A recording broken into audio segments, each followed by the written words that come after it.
got here? Yeah, so this is actually basically an example of different light bulbs, and we actually bring this to multiple schools within the Limestone District School Board and really teach kids about the difference between the different light bulb technologies we have and how much they actually consume.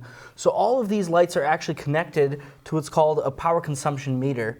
That just really plugs into an outlet over here, and then can actually read the amount of electricity that's being used by each of these light bulbs. And what's it's in watts?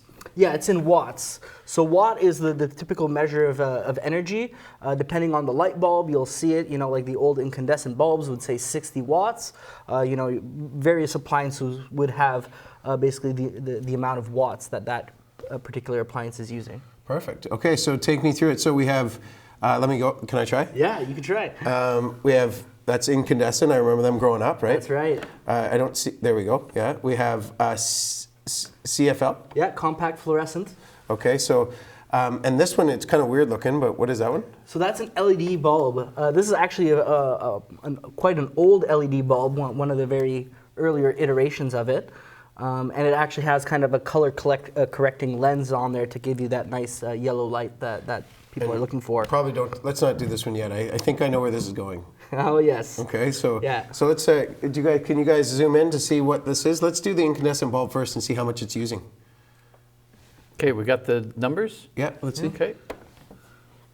Okay, so that one's up to about 83 watts. And yeah, 83 Cedric, watts. can you tell me, are the amount of light coming from these, are they approximately the same amount, do you know? Yeah, they're roughly the same amount of light, but the thing that happens with an incandescent is a lot of the electricity that you're putting into that light bulb that you ultimately want it to be converted to light ends up actually being converted into heat. Okay. And that's why it's kind of actually quite warm. And a lot of that electricity is actually being escaped, and that's what makes that bulb use a lot more power than some of the others we have over here. Okay, so this is the CFL. So Yeah. we're at 83 for the incandescent. We're looking at, do you see that there, guys? A 10, Yeah. 10 for the CFL there. Okay.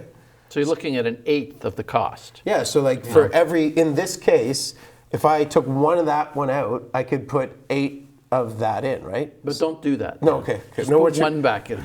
yeah, good point.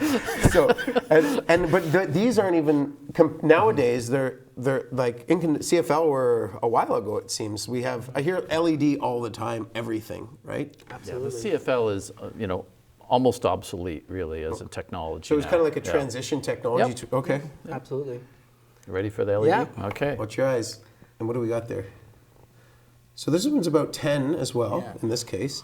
I will say in this example, this fluorescent's actually a very small fluorescent.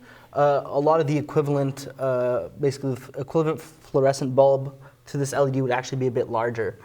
So one of the things that's important for people when they're looking at buying LED bulbs is you can't really look at the wattage to judge how much light it makes. So you want to look at the lumens that it makes. And I'm going to put that over to Cedric because he's the expert on lumens. Yeah. So what do household bulbs have as lumens? Yeah, so this one right here is actually rated at 800 lumens, which I think is actually quite high. Generally, you'll see them between that 600 to 800 lumen range. In the residential side. In the commercial side, when you're looking at a 4-foot fluorescent tube replacement, now we're getting up to 2,000 lumens for a 4-foot tube, which is more with what I deal with. But you are getting quite a lot more light for a lot less energy. That's kind of what we get with LED technology, as well as much longer lifetime. So LEDs are typically rated anywhere between 50,000 to 75,000 hours of operation.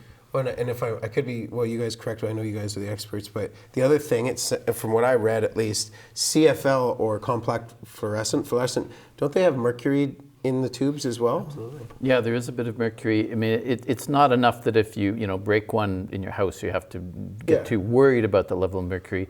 But when you start looking at hundreds of millions of bulbs going into landfills instead of being properly recycled, that's an issue.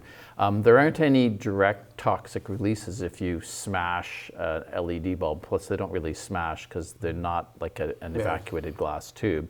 But they should still be recycled properly because it's an piece of electronics with various metals and electronic like some of the heavy metals that Well, are exactly. used in typical electronic things. So none of them should be just thrown away in landfill type garbage. They should all be recycled properly. And there's lots of places to take them. Well, these that's days. true. And like you said, like in Kingston, we have, I think, 50,000 plus households. So again, you can imagine 20 bulbs per household. Would you want all of those bulbs, in the lake beside your drinking water? No, And right? I would say, the one great thing about the modern LEDs is, and correct me, Cedric, but I think there's 30 to 50,000 hours of life for a lot of LEDs. So, there's about 9,000 hours in a year. So you're talking, and they're not on all the time in a home. So you're talking maybe 10 to 30 years these bulbs may last.